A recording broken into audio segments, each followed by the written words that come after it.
There is a silent language your soul speaks before your mind can understand. It comes not in words, but in a knowing, a vibration that lives beneath memory, deeper than thought. Long before you awaken in the morning, something ancient inside you remembers. A place, a moment, a face not found in this life, yet strangely familiar. And it is in this familiarity that the doorway opens. Dr. Brian Weiss, a pioneer in past life regression, taught us that time is not linear for the soul. What you call the past is not behind you. It is within you, encoded in the folds of your consciousness, waiting to be seen. The signs do not scream, they whisper. A sudden emotional response to a stranger's glance, a recurring dream that feels like a recollection. An inexplicable talent, phobia, or affection, they are echoes of what you have once been, bleeding gently into your now. When the soul begins to remember, reality starts to bend. The mind resists, but the heart feels something ancient stirring. You are not imagining it, you are remembering. The first sign is subtle, a deep inner resonance with moments you cannot explain. Trust it. Feel it. It is not your imagination. It is your essence returning to itself. If these words already stir something unspoken within you, subscribe to the channel and share in the comments. What have you remembered that had no explanation? Now, we begin the unfolding. Have you ever looked into the eyes of someone you've never met and felt a wave of emotion crash through you? Joy, sadness, even love. This is not coincidence, it is soul memory. One of the clearest signs of a past life returning is the profound recognition of another. You don't remember names or details, but your being remembers their energy. Their presence pulls something out of you, not from this life, but from a deeper one. Dr. Brian Weiss described these moments as soul contracts, meetings prearranged beyond space and time. These connections are not always peaceful. Sometimes they arrive as challenges, as friction. Even the people who hurt us may be part of our spiritual remembering. What matters is not the comfort, but the recognition, the intensity, the magnetism, the feeling that something old has returned wearing a new face. We are all threads in a vast tapestry, and past life memories are the knots where threads cross again. When your soul remembers another, even briefly, you might feel time stretch, the air change, your body respond. You may not know why, but you know something. Pay attention to the people who make your heart pause. They are messengers, reflections, portals. This is your soul reminding you. We have danced before. When the conscious mind sleeps, the soul often awakens. Dreams have always been sacred messages, fragmented, symbolic, yet filled with truths the waking world cannot hold. One of the most common signs you are remembering a past life is through recurring dreams that feel intensely real, vivid, and emotionally charged. These are not mere creations of imagination. They are fragments of memory surfacing in symbolic form. Brian Weiss often spoke of patients who, through dreamscapes, accessed entire lifetimes they had never studied, never read about, yet described with uncanny detail. Languages spoken, landscapes seen, clothes worn, all from centuries past, yet lived as if they were happening now. These dreams carry emotional weight.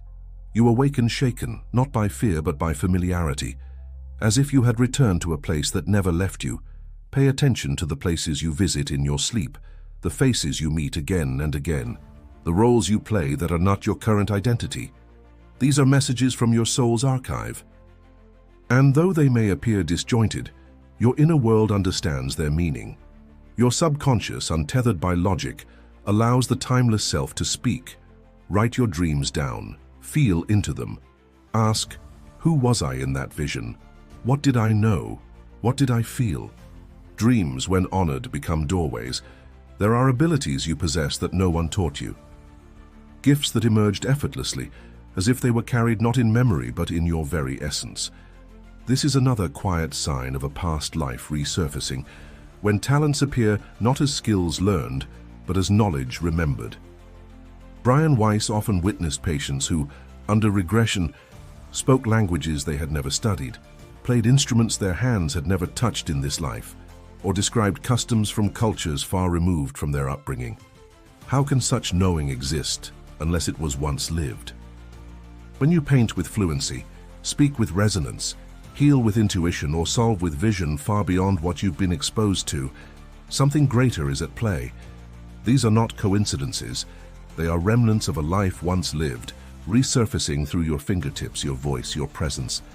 This remembering is not always grand.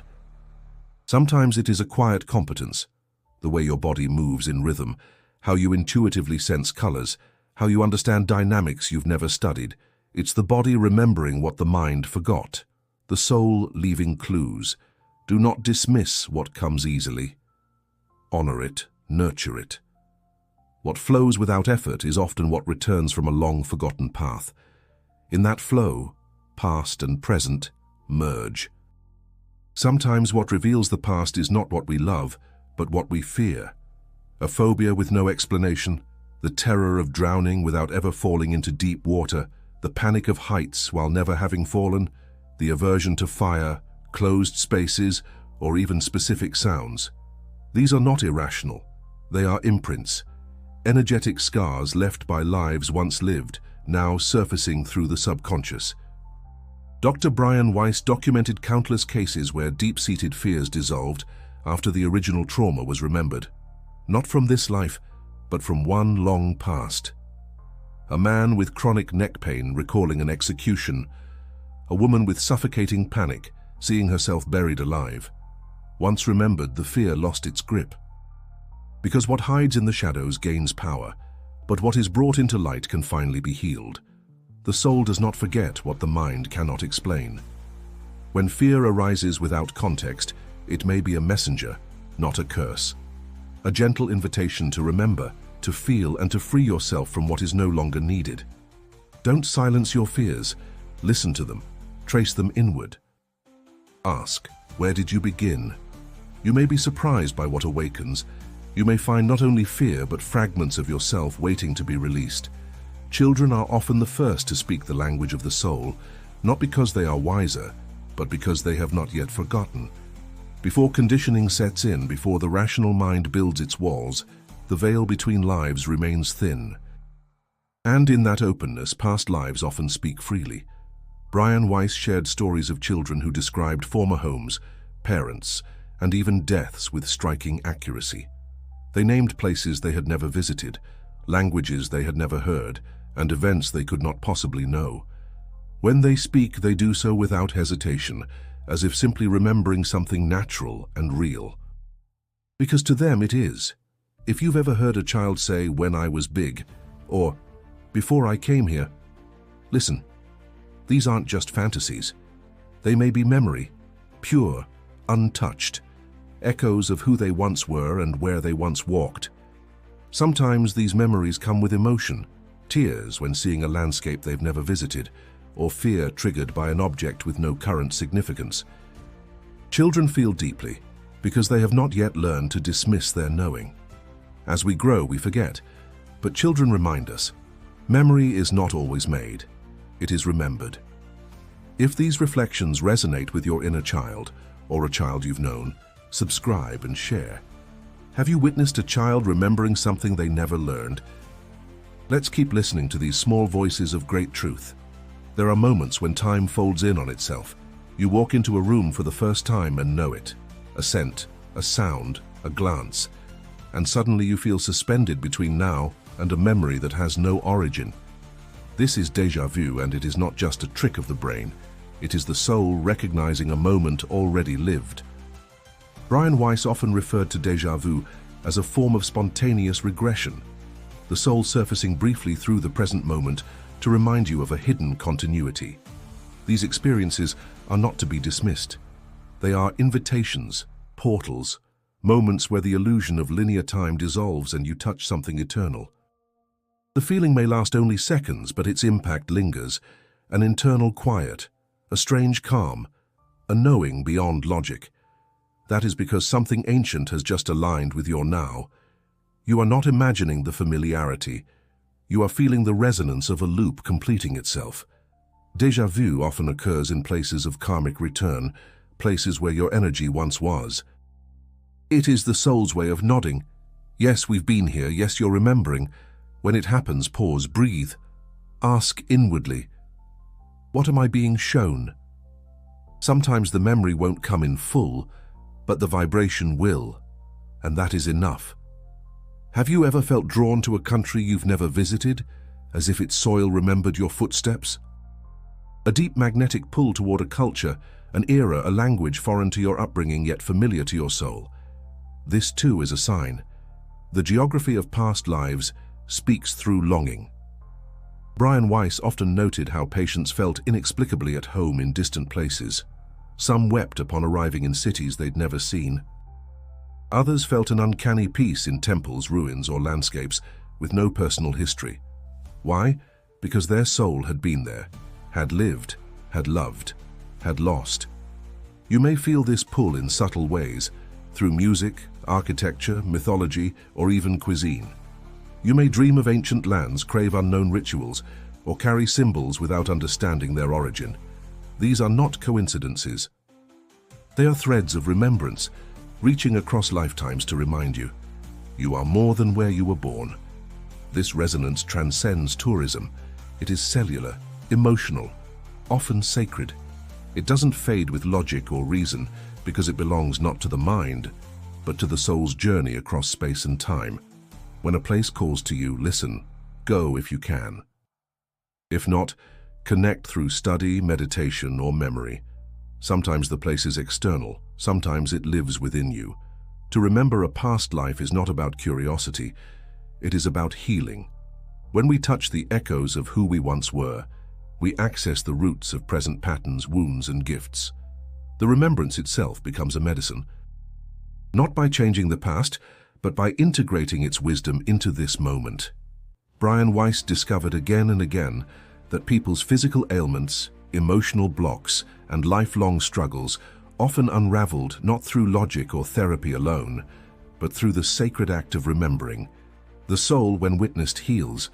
The story, when acknowledged, releases its grip.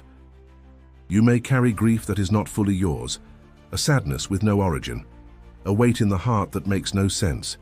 These could be residues of another time, unresolved chapters waiting to be embraced. When remembered, they begin to dissolve, not as punishment, but as completion. This is why the signs matter. They are not just clues of who you were, they are pathways to wholeness. Through remembering, you reclaim lost pieces of yourself and rewrite your relationship with the present. You return to your center, no longer scattered across time. Healing begins with attention, with willingness, with presence. There is a reason this is happening now. The signs, the dreams, the pull, the recognition, they are not random. Your soul does not stir without purpose. When past lives begin to rise into your awareness, it is because you are ready. Ready to heal, ready to awaken, ready to reclaim who you have always been. Dr. Weiss often reminded us that remembering is not just personal, it is evolutionary. As more of us reconnect with our soul's journey, we begin to shift the collective story. We bring wisdom forward. We break cycles. We choose with deeper compassion, and we live with greater clarity. You are not remembering to escape this life. You are remembering to be more present in it. When you understand where your patterns come from, you gain the power to transform them. When you see your soul's endurance through lifetimes, you walk with more courage, more trust. So if the signs have spoken to you, know this. You are not broken, you're not lost, you are unfolding. Every memory, every emotion, every moment that doesn't make sense, it is all part of a greater remembering. You are returning to yourself. And this is only the beginning. If you found truth, resonance, or healing in these words, subscribe and share your story below. What have you remembered, and what has it revealed? Your story might just awaken someone else's we are all remembering together.